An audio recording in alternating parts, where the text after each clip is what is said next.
to say, I'm going to make a little callback call here. There's a guy out west and affiliated with LAFC named Will Ferrell. Now, we already got together on one rivalry in 2005. Remember that USC-Texas game?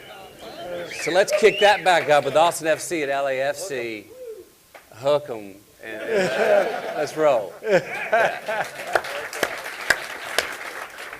Another great tech town with another great fan base is Seattle Sounders. So we're going to beat them in every single way. There we go. I like that.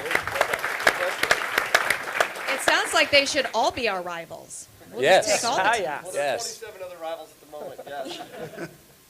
Matthew, I've heard you describe soccer as a borderless sport. I like Yeah. that. Can you talk to us about it? Yeah. So my job takes me all over the world, and my family comes with me when I go to work. There's one game that you can always find in a square in Rome, in Reykjavik, Iceland, in Australia, in Cape Town, in Cleveland. And that's a game of soccer. This ball, I believe, is the greatest invitation in the world. It's the most multicultural sport we have. It's as diverse of a sport as there is in the world. Nothing crosses borders like a soccer ball does. Now that leads me to why Austin. Look at Austin, Texas. Look at who we are.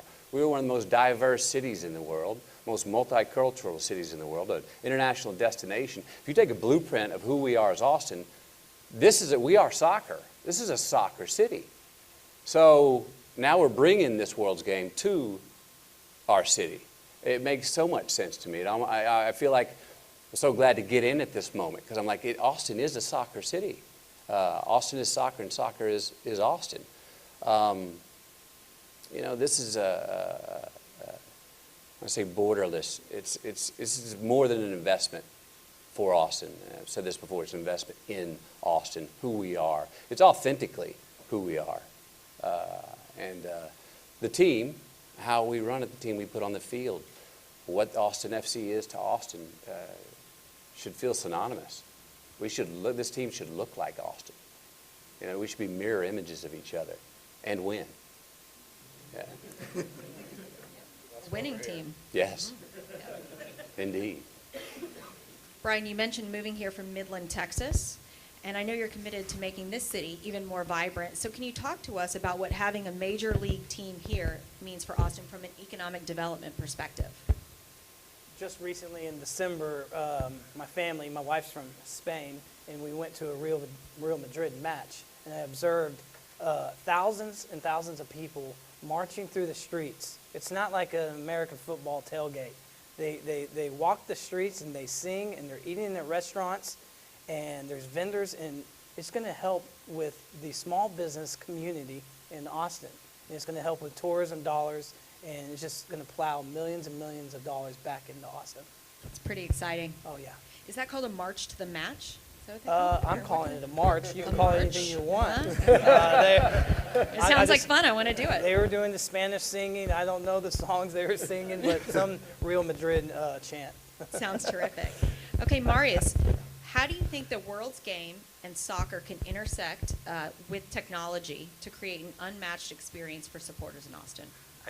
Soccer's always been, throughout the decades, so ingrained in its purity. Right? So when you introduce technology into the game, you clearly need to do it very carefully so that you don't change the culture of the game. So one of the things we did a couple years ago, we partnered with a company called Goal Control. We gave the referees real-time notifications if there was a goal or not, which had been a problem during some of the past World Cup games. So we've avoided and dismissed that problem, but not changed the actual purity of the game itself. Now, on a completely different front, what is critically important is how do we create a connection between our fans, Austin, and our team and our players. So we're going to create the best match day in-stadium experience for everyone that attends. But also, more importantly, how can we, 24 hours a day, 365 days a year, create an immersive, social, virtual engagement between the community, between our fans, our players, and between the teams so that the team you love, the players you love, you can connect with all the time, and then also as a team, we can give back to the community and connect in multiple different ways. Technology will be the enabler for that. There's so much potential, and the engagement we've seen so far is tremendous, and we don't even have a team on the pitch yet, so it's going to be terrific. Okay, we've got another question here. We're going to do this one from Facebook. It's from Vanessa Fuentes, and this is a good one. This is about homegrown talent. If someone wants to play for Austin FC, how can they do that? Oi. Will we take walk-ons? Who wants to talk about that? I mean, Well, we have an academy, yes. and they're actually playing their first official match in San Antonio on September 7th, and then their first home match here in Austin on September 14th, I believe. So the kids have been playing. They've been selected. There was an extensive tryout period. There was great turnout, and they have been practicing with their coaches, and so that's the first pathway is through the academy, and then obviously all the way up to becoming a homegrown player on the first team. How about we have a walk-on? If you're good enough. Let's have a walk-on from Austin, Texas, if you're good enough. Come through the academy. Right on, like that. Yeah. Levi, you hear me? Get ready. Our first walk-on. Isn't this up to the coach? Eddie, this is up to the coach, right? If they're good enough. Coach, if they're good enough. No charity. We got our coach here, yes. Eddie, I know you're really passionate about how soccer can bring families and communities together. So will you talk about why you think Major League Soccer is a good fit for Austin and what it might do for this community?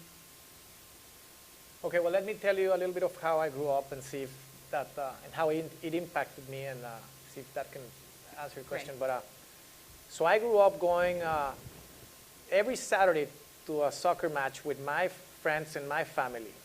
I would play every Sunday.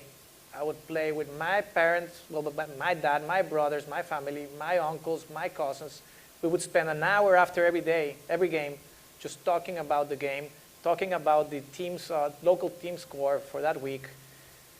It was all healthy, positive. It was very nice. And soccer is such a passionate game. It's such a beautiful game. That's why it's the beautiful game. And even my wife sometimes she would go crazy on me. And let me tell you why. She would go and watch one of our games. She would go and see me play. She would go after the game like, Eddie, I don't understand you. What happened here? You guys were almost killing each other at the field. Referee calls it off. Game is over, and you're hugging each other. What's wrong with you? I don't get it. It's that passionate. It's that good. It brings community together. It's amazing. And you think we can do that here in Austin?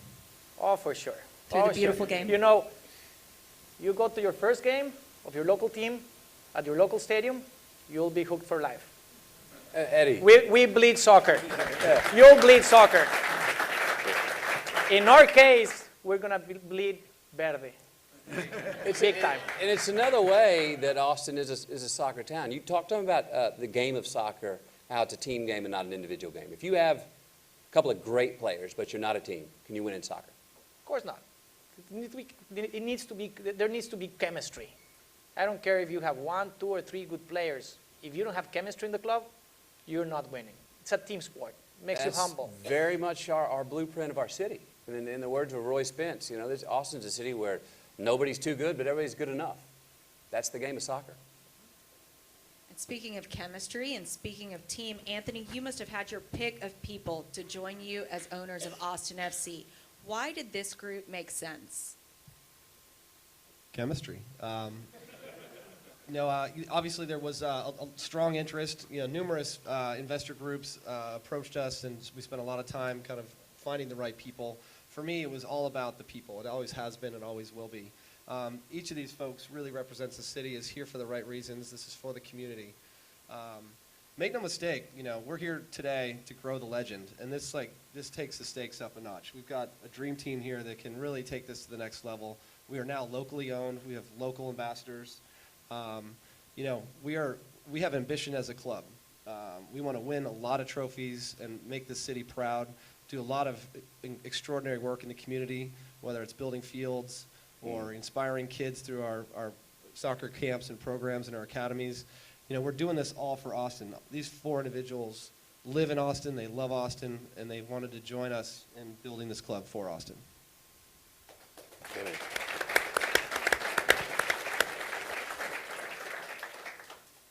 Matthew, in addition to being an owner, you're also Austin FC's Minister of Culture, or Yes. MOC, and that's something we're announcing today. So tell us what that means. Minister of Culture, yes. So, as Minister of Culture, what do I see my job, my opportunities as? One, working with the creative direction of how we go forward with the team, how we're branding, how we're messaging, et cetera. But the real baseline and the DNA of what I believe, what I want to do, is align values and bridge relationships. And here's what I mean by that. We've been talking a lot about the relationship and the aligned values of the city of Austin and Austin FC and vice versa. There's a lot to do there. What's the relationship of the fan with the game on the field? When does that relationship start? It's got to start before they get to the stadium. What is the relationship of Austin FC with the University of Texas athletics, who have been the only game in town? And now we bring a professional team here. There's a great opportunity of how we work with the University of Texas in exchanging and having their soccer teams coming out to our field and playing with our team. And how do we go about that with full respect that they have always been the only game in town? There's going to be a really good relationship and a lot of great opportunities there. There is the relationship with Austin again, in the way that Austin is sort of seems to have its own tribes of Northwest, South, and East. And I think there's an opportunity of this game to bring those sides of Austin together as well. So there's less borders between the 4 of them. Align those values. There's relationships down the line that I'm looking to say, hey, how can I bridge those as the Minister of Culture? It's fun. That's what I think about anyway. We're wide open to succeed in this way with support from everybody. I think it's not rocket science. It's just aligning all of our values. So those are questions I'm trying to answer and always looking for with Austin FC. You know, there's ideas on the creative side. You know, we've got, let's talk about verde and listo. Verde is green.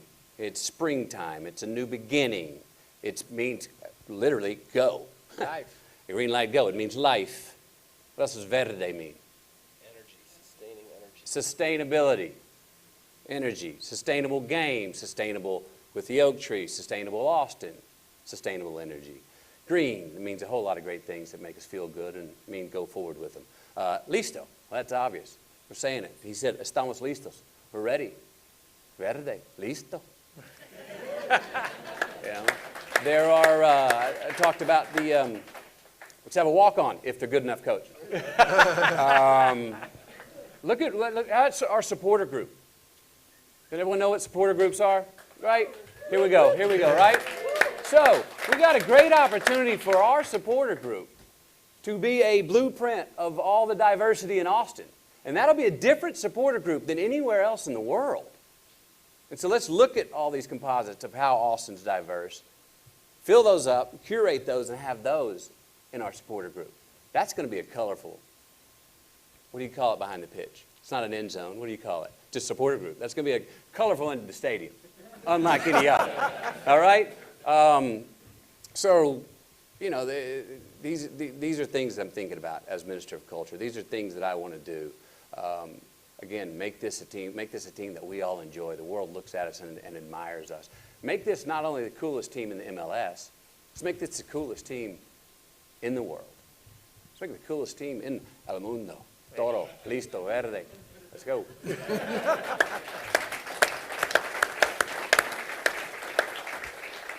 Well, thank you, gentlemen. I think today was pretty fun. Thank you all for being here. Let's give them all a round of applause. Ready? They've stepped up. They've stepped up to support Austin FC. Whoa! Now it's up to all of us to support Austin FC over the months and years to come as we create a new Austin tradition, build the stadium, and grow the legend. Before we wrap up today, I'd like to invite the owners' families to join us on stage for a photo. So if y'all want to make your way up here, that'd be terrific. With that, thank you for joining us today, and we'll see you at Austin FC's groundbreaking ceremony on September 5th.